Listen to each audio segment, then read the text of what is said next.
Hello students, welcome to my channel. तो students, आप सभी लोगों के एग्ज़ाम चल रहे हैं सभी यूनिवर्सिटीज़ में और इंग्लिश लिटरेचर का पेपर अभी होने वाला है। तो देखिए, आज का जो वीडियो है ये एक महासंग्राम क्लास है English literature BA third semester वाले स्टूडेंट्स के लिए, क्योंकि अभी उनका पेपर होने वाला है। तो चलिए देखते हैं। वीडियो थोड़ा लंबा होगा, लेकिन आज की वीडियो में जितने भी क्वेश्चंस मैं आपको बताऊंगी वो सभी आपके एग्जाम के लिए बहुत ही ज़्यादा इम्पोर्टेंट है।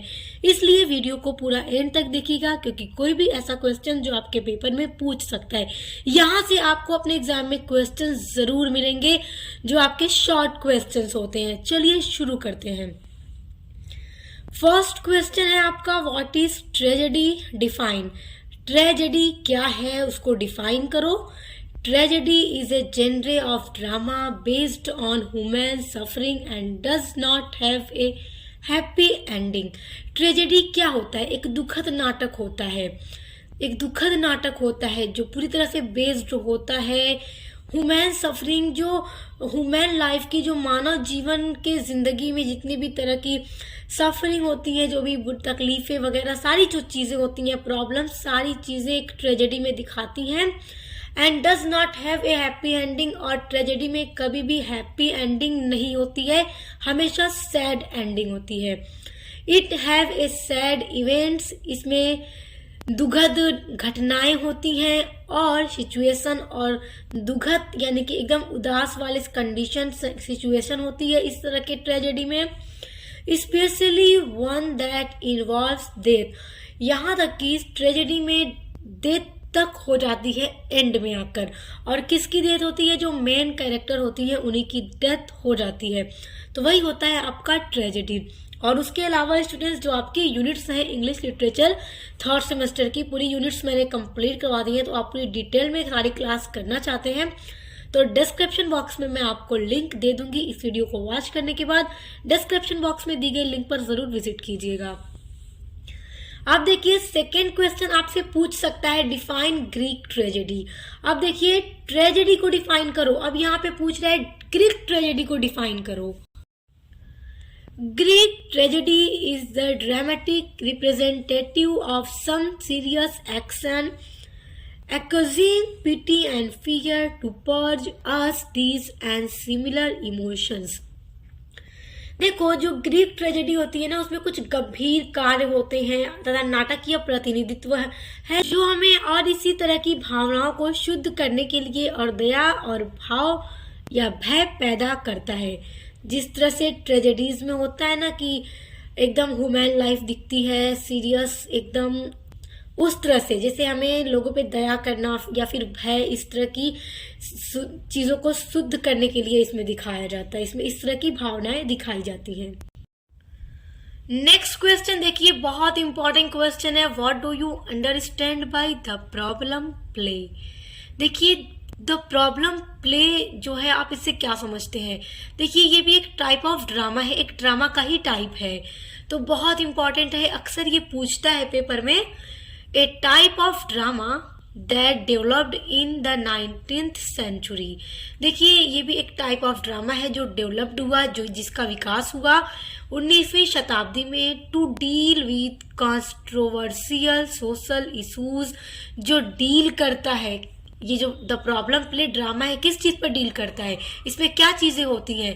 देखो, with controversial social issues in a realistic manner to expose social ills and to stimulate thought and discussion on the part of the audience. देखो, जो भी विवाद, सामाजिक जो भी विवाद होते हैं, जो भी मुद्दे होते हैं, उनसे यथार्थवादी तरीके से निपटने के लिए, उसके अलावा जितनी भी सोशल इल्स यानी जो भी सामाजिक बुराइयां होती हैं, उनसे समाज के लोगों को जागरूक करने के लिए कि बुराइयां ना करो, और इसके अलावा दर्शकों को यानी ऑडियंस को इन सभी चीज़ों पर और अच्छे विचार पर और चर्चा के लिए प्रोत्साहित करने के लिए यह प्रॉब्लम प्ले ड्रामा को प्ले किया जाता है। यानी कि ये बताता है कि जो भी बुराइयां हैं समाज के अंदर, उनको खत्म किया जाए और ऑडियंस को प्रोत्साहित किया जाता है। नेक्स्ट क्वेश्चन है, when Othello ask Emilia about Cassio's affair with Desdemona and what was her reply. देखो ये ओथेलो ड्रामा जो विलियम शेक्सपियर का है वहां से ये क्वेश्चन है और बहुत इंपॉर्टेंट है कि वेन ओथेलो आस्क एमिलिया, जब ओथेलो एमिलिया से पूछता है कासियो और डेस्डिमोना के अफेयर के बारे में, तब एमिलिया क्या रिप्लाई देती है ओथेलो को? He was still looking for truth and proof. जब कासियो और डेस्डिमोना के बारे में एकदम यागो ने ओथेलो को भड़का दिया था कि दोनों के बीच में कुछ चक्कर चल रहा है, तो इसलिए ओथेलो जो है अभी तक तलाश में था सच और प्रूफ के, किसी भी तलाश में था कि किस तरह से उसे सच्चाई का पता चल जाए कि क्या कासियो और उसका अफेयर चल रहा है या नहीं। वेन ही आस्क एमिलिया, और जब ओथेलो एमिलिया से पूछता है, एमिलिया जो थी वो इयागो की पत्नी थी, अबाउट कासियोज अफेयर विद डेस्डिमोना, जब इन दोनों के अफेयर के बारे में वो एमिलिया से पूछता है तो एमिलिया कहती है दैट कि Desdemona was innocent, Desdemona innocent थी, जबकि फिर भी ओथेलो ने डेस्डिमोना का मर्डर कर दिया था। जब वो बाद में जानता है कि डेस्डिमोना इनोसेंट थी, वो उसका कोई अफेयर कासियो के साथ नहीं था, तो वो खुद को भी मार लेता है। ड्रामा ये जो है बहुत अच्छा है, विलियम शेक्सपियर ने इसको लिखा है, मैंने इस ड्रामा को पढ़ा दिया है, तो जो लिंक मैं आपको डिस्क्रिप्शन बॉक्स में दे दूंगी, आपको सब मिल जाएगा उसमें। अब देखिए अगला क्वेश्चन है what are the two kinds of comedy. देखिए ये सारे क्वेश्चन बहुत इंपॉर्टेंट हैं और जिनके यहाँ जिन यूनिवर्सिटीज में एमसीक्यू बेस्ड पर पेपर आते हैं उनके लिए भी यह वीडियो हेल्पफुल होगी, क्योंकि ये जो छोटे छोटे क्वेश्चंस हैं इसी तरह के क्वेश्चन एमसीक्यू वाले पेपर में भी दिए जाते हैं। तो देखिए what are two kinds of comedy, comedy के अगर पूछ दे कोई दो प्रकार, तो देखिए two kinds of comedy are, first है क्लासिकल कॉमेडी एंड सेकेंड है रोमांटिक कॉमेडी। नेक्स्ट क्वेश्चन है what are the elements of drama, बहुत इंपॉर्टेंट क्वेश्चन है और एलिमेंट्स ऑफ ड्रामा हमेशा पूछता है एग्जाम में कि एक ड्रामा के क्या क्या एलिमेंट, जिसको हिंदी में बोलते हैं तत्व, एक ड्रामा के क्या क्या तत्व होते हैं। तो देखो ड्रामा के ना 6 तत्व होते हैं, there are 6 element of drama, और इन 6 एलिमेंट्स को आपको एकदम रट लेना है। फर्स्ट होता है थीम, सेकेंड होता है प्लॉट, थर्ड होता है कैरेक्टर्स, फोर्थ होता है डायलॉग, फिफ्थ होता है म्यूजिक एंड सिक्स होता है विजुअल एलिमेंट्स। ये 6 एलिमेंट्स ऑफ ड्रामा बहुत इंपॉर्टेंट है। नेक्स्ट क्वेश्चन है what are the types of tragedy. देखो what are types of tragedy, tragedies के टाइप पूछ सकता है और डिटेल में पढ़ने के लिए लिंक दे दूंगी, उसको चेक कर लीजिएगा। ये सारे वेरी शॉर्ट और शॉर्ट के क्वेश्चंस हैं। देखो टाइप ऑफ ट्रेजेडी, अलग से आप हेडिंग डाल के लिखिएगा, इस तरह से मत लिखिएगा, हेडिंग डालिएगा टाइप्स ऑफ ट्रेजेडी, फिर आप उसको डायग्राम के थ्रू बनाइएगा। एग्जाम में कॉपी किस तरह से लिखनी है उस पर भी मैंने वीडियो बनाई हुई है, आप लोग देख लीजिएगा। इस तरह से लिख देंगे ना कि इसी में हेडिंग डाल दिया, ये तो मैं बस आपको बताने के लिए करती हूँ। एग्जाम में आपको किस तरह से कॉपी लिखना है इस पर वीडियो मैंने बना के डाली हुई है, चेक कर लीजिएगा। देखो पहला टाइप्स ऑफ ट्रेजेडी है हॉरर ट्रेजेडी, एक हॉरर ट्रेजेडी भी होती है, हीरोइक ट्रेजेडी है सेकेंड ट्रेजेडी, थर्ड होती है डोमेस्टिक ट्रेजेडी जिसमें एकदम घरेलू चीजों को दिखाया जाता है, डोमेस्टिक मतलब घरेलू होता है, फोर्थ है क्लासिकल ट्रेजेडी, फिफ्थ है रोमांटिक ट्रेजेडी एंड सिक्स है नियो क्लासिकल ट्रेजेडी। तो ये 6 टाइप्स ऑफ ट्रेजेडी हैं, आप इनको अच्छे से याद कर लीजिए। अब देखिए नेक्स्ट क्वेश्चन है describe the character of Louka in the play. जो आपके सिलेबस में एक प्ले है आर्म्स एंड द मैन, बहुत अच्छा प्ले है, उसको मैंने पढ़ा दिया है। तो उसमें एक कैरेक्टर है लाउका, जो जिसका इसमें कैरेक्टर एक सर्वेंट का है, मेड सर्वेंट है। ये जो हीरोइन होती है राइना, उसके घर में ये एक मेड सर्वेंट है लाउका। तो इसका कैरेक्टर कैसा है इस प्ले के अंदर, देखो बहुत इंपॉर्टेंट ये क्वेश्चन है। Louka is the house maid servant in the family of Petkoff.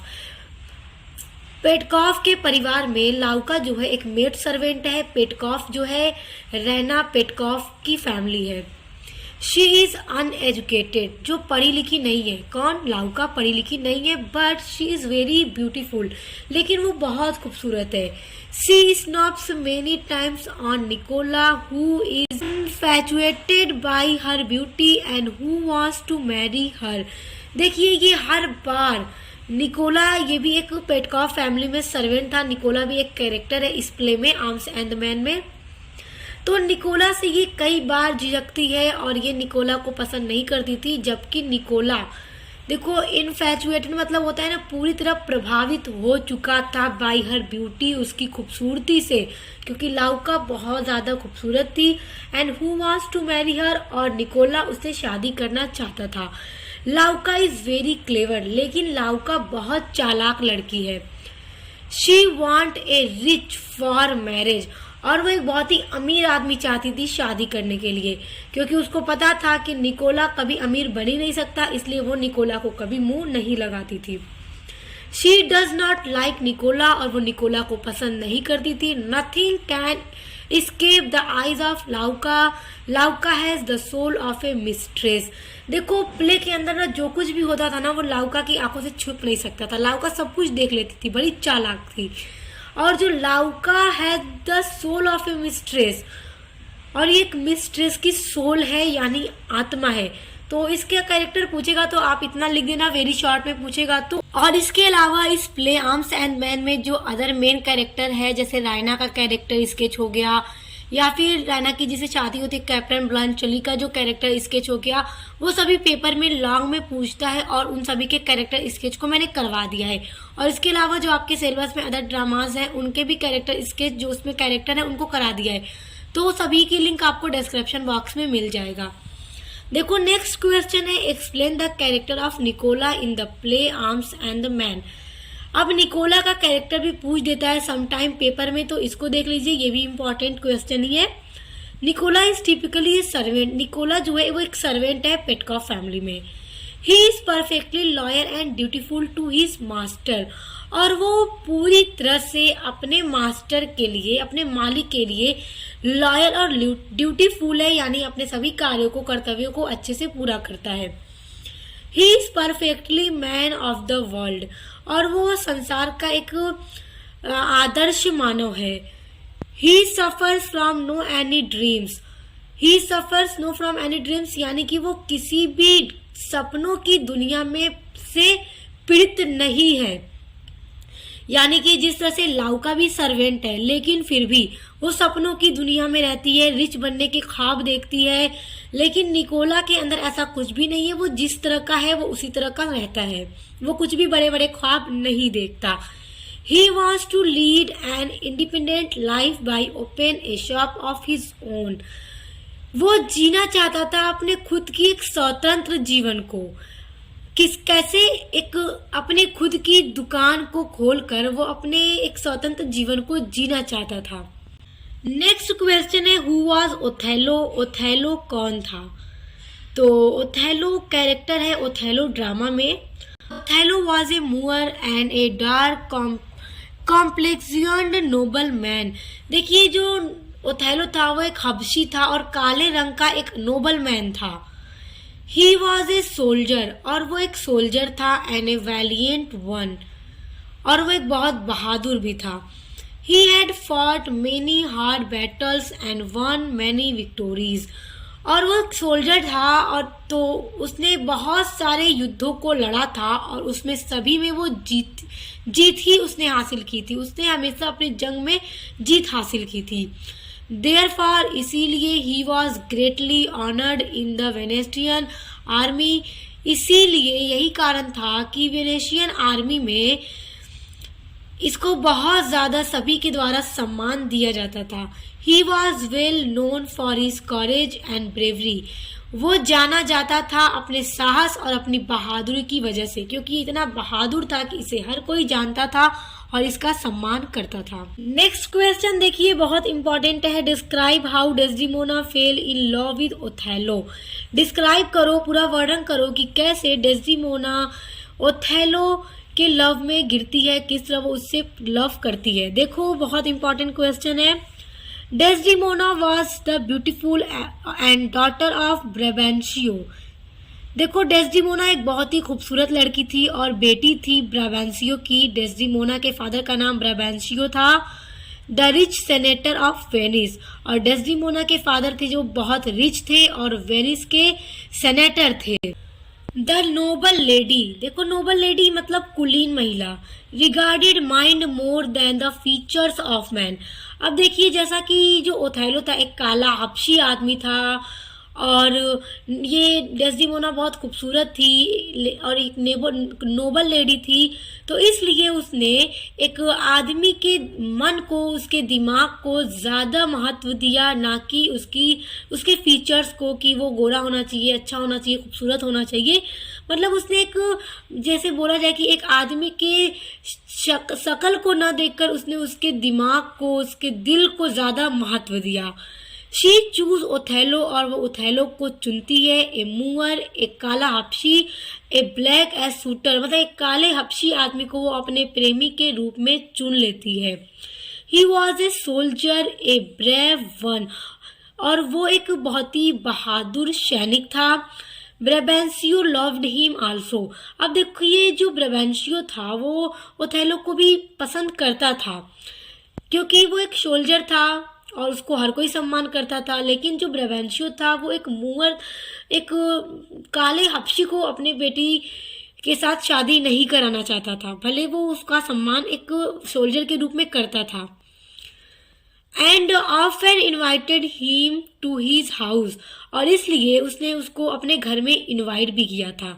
Desdemona love to hear the story of Othello's adventures, और डेस्डिमोना के घर जब वो आया था, उसके फादर ने उसको जब इनवाइट किया था, तो डेस्डिमोना उसकी सभी, ओथेलो की सभी एडवेंचर्स, जो भी स्टोरीज थी, उसने कैसे जंग लड़ी, कैसे जीती, सारी चीज़ें वो डेस्डिमोना को सुनाता है, और डेस्डिमोना बहुत प्यार से सारी चीज़ें सुनती है। After the story was over, जब ओथेलो ने अपनी सारी कहानियाँ डेस्डिमोना को सुना देता है, जब कहानी ओवर हो जाती है, Desdemona would Sai deeply and thank him, तो डेस्डिमोना गहरी सांस लेती है और ओथेलो को धन्यवाद कहती है। And wished that if had a friend who loved her, और इतना कहने के बाद वो सोचती है कि काश उसके पास भी कोई दोस्त होता जो उसको लव करता। It would have been better. Othello had only to teach him how to tell his story. It was certainly a hint, and it proved that Desdemona fell in love with Othello.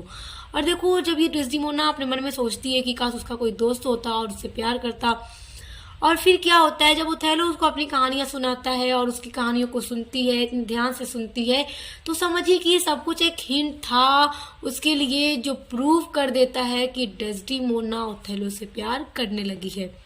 Next question है, what do you mean by four shadowing, explain it's type. देखिए four shadowing क्या है, बहुत important question है और exam में पूछता भी है शॉर्ट में, और इसके टाइप भी पूछता है। तो देखो foreshadowing is a literary device, foreshadowing एक लिटरेरी डिवाइस है, use to give hint of what is to come later in the story, जिसको तब यूज किया जाता है जब राइटर अपने रीडर को कोई हिंट देना चाहता है कि आगे स्टोरी में क्या होने वाला है। क्योंकि आप लोगों ने बहुत बार ऐसी मूवीज भी देखी होंगी जिसमें कि शुरू में जब आप कुछ ऐसा देखती हो स्टोरी में, मूवी में, तो देखकर ऐसा लग जाता है कि हाँ आगे ऐसा हो सकता है, और फिर आगे जाकर ऐसा हो भी जाता है। तो ये क्या है कि आपको ना एक हिंट मिल जाती है, और वही जो हिंट मिलती है वही फोर शेडोइंग कहलाती है, कि आगे स्टोरी में या मूवी में क्या होने वाला है आपको पहले से ही हिंट दे दिया जाता है, जिससे कि देखने वाला ऑडियंस या फिर पढ़ने वाला रीडर बहुत ज्यादा सस्पेंस हो जाता है आगे का देखने के लिए। Four shadowing is useful for creating suspense, a feeling of unease. अब देखो फोर शेडोइंग बहुत ही यूजफुल होता है सस्पेंस को क्रिएट करने के लिए, कि रीडर या फिर ऑडियंस को बहुत ज़्यादा सस्पेंस हो जाता है, बेचैनी हो जाती है आगे क्या होगा क्या होगा, और फिर वो देखता चला जाता है स्टोरी को। ए फीलिंग ऑफ अनईज, इसका मतलब होता है कि एक ऐसी फीलिंग उत्पन्न हो जाती है ऑडियंस के अंदर, एकदम बेचैन वाली फीलिंग कि आगे क्या होगा, एकदम सस्पेंस हो जाता है, वो आगे को देखने के लिए एकदम एक्साइटेड हो जाता है। वही क्या कहलाता है, फोर शेडोइंग कहलाता है। There are two types of foreshadowing. First type होता है डायरेक्ट फोर शेडोइंग, और सेकेंड टाइप होता है इनडायरेक्ट फोरशैडोइंग। अब देखिए नेक्स्ट क्वेश्चन है एक्सप्लेन पोर्टमैंट्यू। देखो ये बड़ा इंपॉर्टेंट है और अक्सर शॉर्ट क्वेश्चन में पूछ देता है, वेरी शॉर्ट में। अब ये होता क्या है, देखिए ए पोर्टमैंट्यू इज ए लिटरेरी डिवाइस, ये भी एक लिटरेरी डिवाइस है। इट अकर्स, ये तब घटित होता है किसी भी स्टोरी में, व्हेन, जब the writer join two words together, जब कोई भी राइटर अपने स्टोरी में या अपने ड्रामा में दो शब्दों को जोड़ देता है, and create a new word, और एक नया शब्द बना देता है, तो वही क्या कहलाता है, पोर्टमैंट्यू कहलाता है। यानी कि दो शब्दों को जोड़कर एक नए शब्द का रूप दे देना। The new word also share the same meaning as the original word, और जो नया शब्द बनता है दो शब्दों से मिलकर, वो भी पहले की तरह ही मतलब शब्द मीनिंग को बताता है और इस तरह की ओरिजिनल मीनिंग को बताता है, बस वो दो शब्दों से मिलकर एक नया शब्द बन जाता है। एग्जाम्पल देखो, एग्जाम्पल लिखा है breakfast plus lunch is equal brunch. अब देखो ब्रेकफास्ट होता है सुबह का नाश्ता, लंच होता है दोपहर का खाना। तो नाश्ता अगर करोगे 9 बजे, एक बात, चलो 8 बजे नाश्ता करोगे अगर, और लंच करोगे दोपहर में 2 बजे या 1 बजे, जितने बजे भी, तो अगर दोपहर का खाना ना खा के, सुबह का ब्रेकफास्ट ना करके आप 11 बजे की टाइम अगर खाना खा लो, वो आपका नाश्ता भी हो गया, दोपहर का खाना भी हो गया, तो आप उसको कह सकते हो ब्रंच। अब देखो ब्रेकफास्ट और लंच से मिलकर बन रहा है ब्रंच, तो क्या हो गया आपका ब्रंच, यानी कि दो शब्दों को जोड़कर एक न्यू शब्द बन गया, न्यू वर्ड बन गया। और ये न्यू वर्ड भी सेम वही मीनिंग बता रहा है जो पहले बता रहे थे। ये भी ब्रेकफास्ट बता रहा था, ये लंच बता रहा था, अब दोनों मिलकर एक ही बात को बता रहे हैं, तो वही होता है पोर्टमैंट्यू। तो आई होप आपको समझ में आ गया होगा, और ये सारे जितने भी मैंने क्वेश्चन बताए हैं आप इन सभी को तैयार कर लीजिएगा। और स्टूडेंट्स इसके अलावा भी मैंने बहुत सारी वीडियोस अपलोड की हुई हैं आपके इंपॉर्टेंट क्वेश्चंस की।